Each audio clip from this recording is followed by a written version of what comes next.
I was on my hands and knees, scrubbing their marble floor in the dress I'd bought for myself, when the doorbell rang.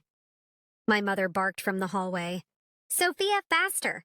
He'll be here any minute." My father adjusted his tie for the 10th time. My brother smirked from the couch, polishing his pitch deck. They were about to meet Marcus Chen, CEO, Hospitality Empire. The man who could, quote, set their golden child up for life. I kept scrubbing. The door opened early. Marcus walked past my parents' outstretched hands, past my brother's eager smile. He stopped in front of me. "Boss," he said. "Didn't expect to see you here." My parents froze. My brother's folder slipped from his hands, and I stood up. Want to know how the people who raised me had no idea who I'd become? Stay with me. And real quick, drop your country and the time right now. I want to know who's still awake for this one. Hit that like button if you're ready for receipts. Let me rewind. I grew up invisible. My brother got the birthday parties. I got the dishes afterward. He got new clothes. I got his hand-me-downs, even though I'm a girl. He got the biggest room. I got the converted storage closet. My parents had a line they loved to repeat. Your brother has potential. You just need to contribute to the family. Contribute meant cook, clean, serve, smile. I did it all, and I worked. At 16, I started with a cleaning company. Offices, hotels, event spaces. My boss was a man named Mr. Cho. He didn't treat me like help. He treated me like a student. "Sophia," he'd say, "you see this dirt? That's just the surface. You want to know what's underneath? Look at the contracts, the budgets, the people who own the buildings." He taught me about investing, about equity, about keeping records. Save everything, he told me. Every receipt, every email, every promise. I listened. I opened a bank account my parents didn't know about. I funneled every dollar I earned into it. I learned to day trade from YouTube videos at 2 in the morning. I bought my first stock at 17. Sold it at 19 for 4 times the price. By 21, I had 6 figures. By 25, 7. They thought I was broke. They thought I was small. They had no idea I was building an empire while I scrubbed their floors. 3 weeks ago, my mother called a family meeting.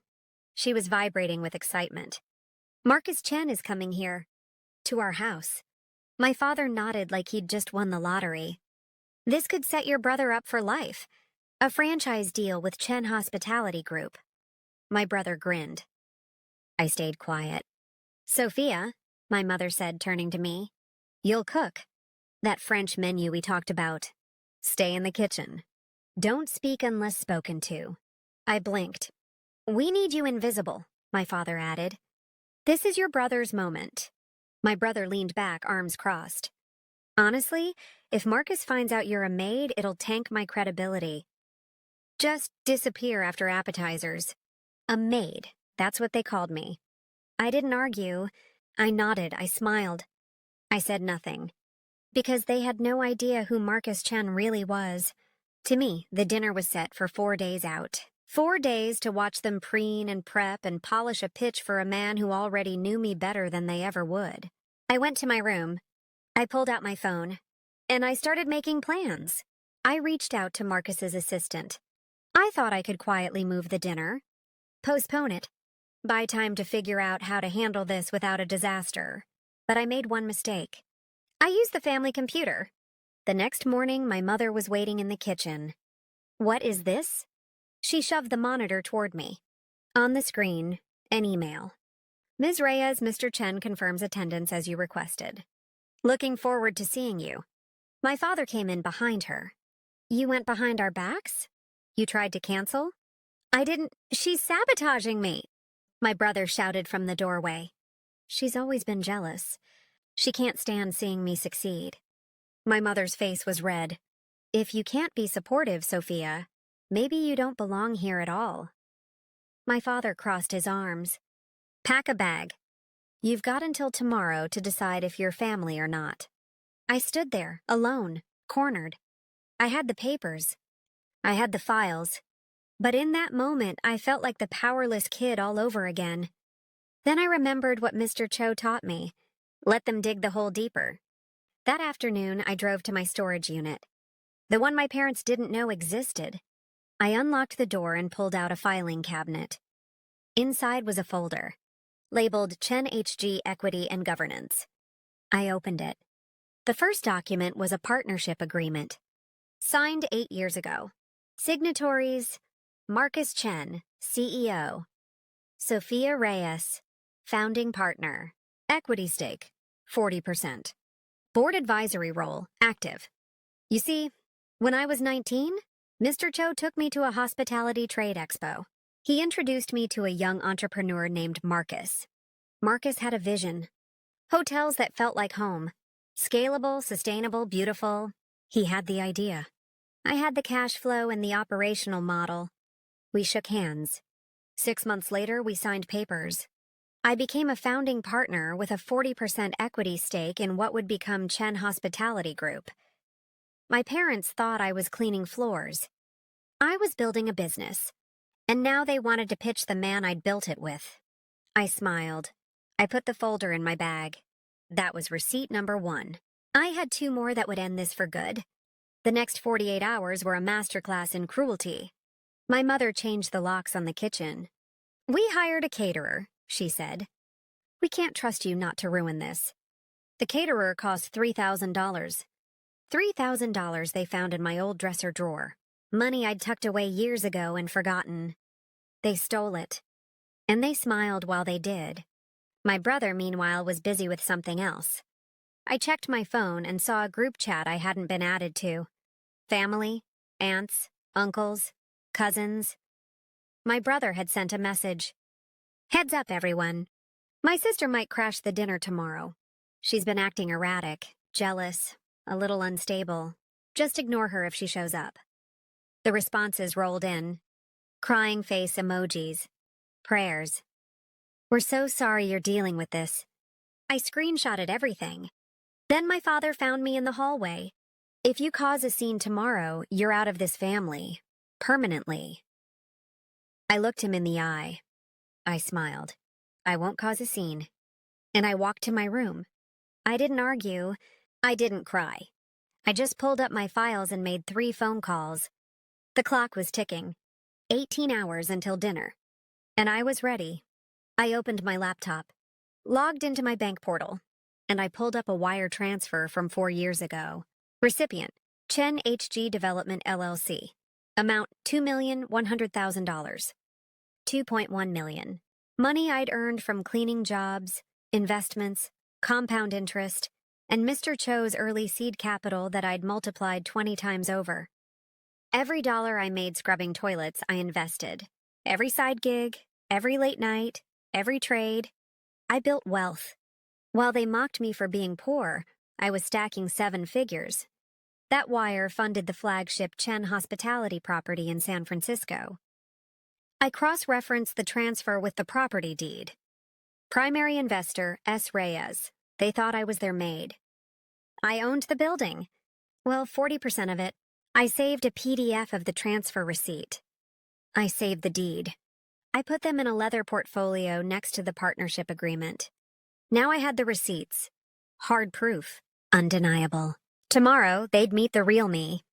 And there was nothing they could do to stop it. Before I went to bed, I did something I'm not proud of. I snooped. My father had left his laptop open in the den. I glanced at the screen. A spreadsheet. Title: Outstanding Loans. I sat down. Uncle Raph, $85,000. Aunt Clara, $60,000. Church building fund, and I'm not kidding, $40,000. Line after line. Total owed, $387,000. My brother's name was all over the notes column. I opened another folder on the desktop. 3 limited liability companies, all dissolved. All my brother's ventures, all funded by my parents, all failures. Then I saw my mother's journal on the side table. I opened it. One entry, dated 6 months ago. If Sophia outshines him, we lose everything. She has to stay in the background. We've bet it all on him. We can't let her ruin this. I closed the journal. I understood now. They didn't just want me silent. They needed me to fail so their golden child could look like the success they'd mortgaged everything for. They were drowning, and I was their scapegoat. Now I knew exactly what to do. I texted Marcus at midnight.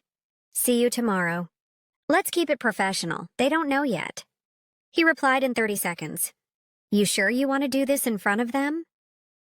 I typed back. They made their bed. 3 dots. Then, understood. I'll follow your lead, boss.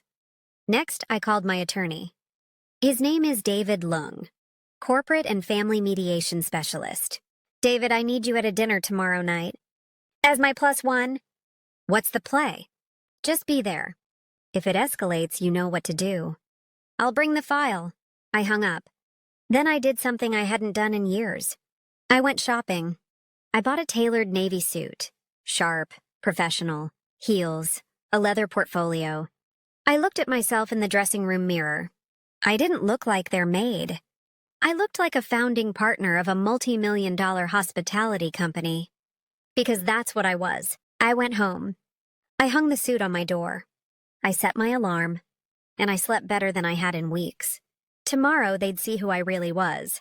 I didn't need revenge. I just needed them to see the truth. Dinner night. I walked into the dining room at 6:58. In my suit, portfolio in hand. My mother saw me first. Her face went white. "What are you wearing?" "Get in the kitchen, now." I smiled. "I'm good here." My father stood up.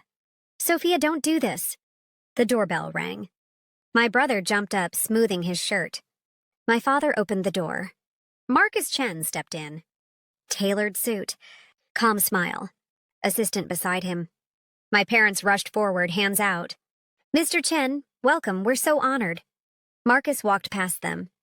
Straight to me. "Sophia," he said. "Boss, thank you for agreeing to this." The room went silent.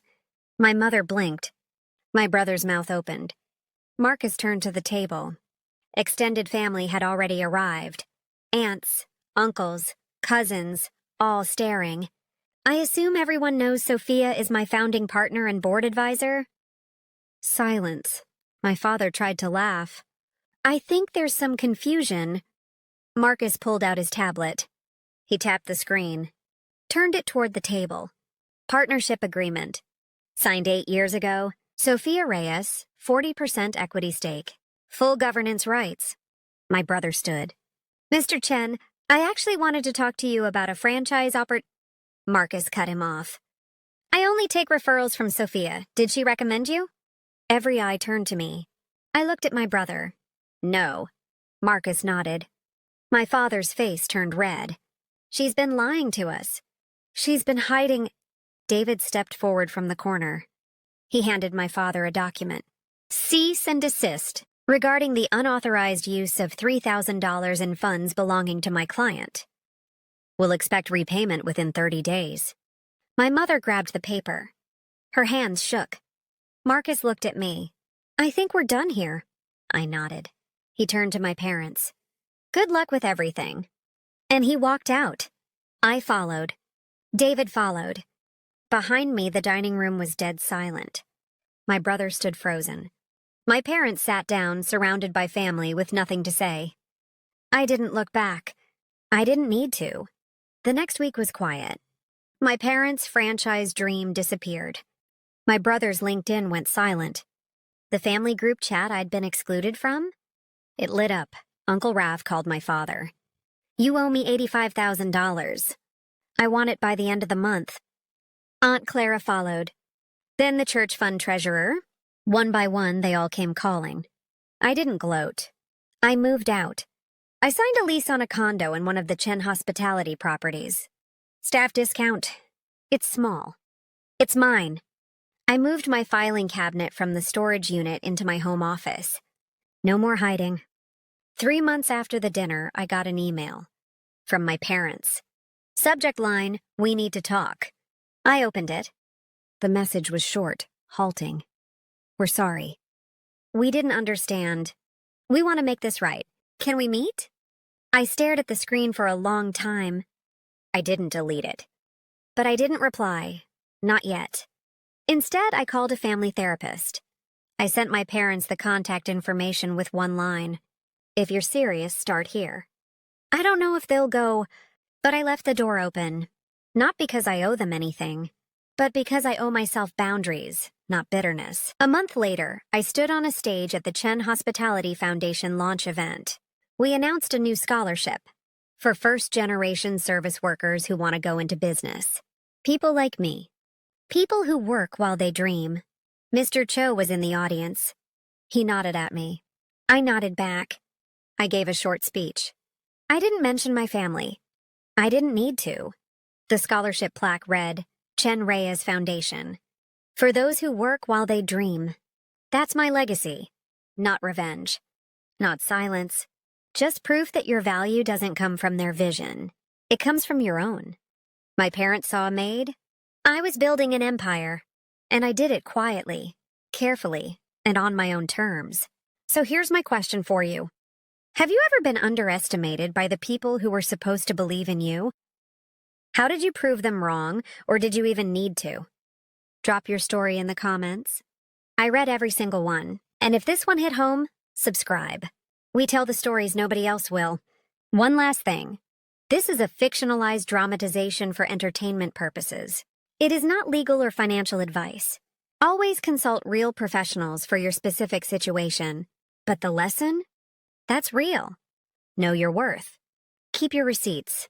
And never let anyone make you smaller than you are. I'll see you in the next one.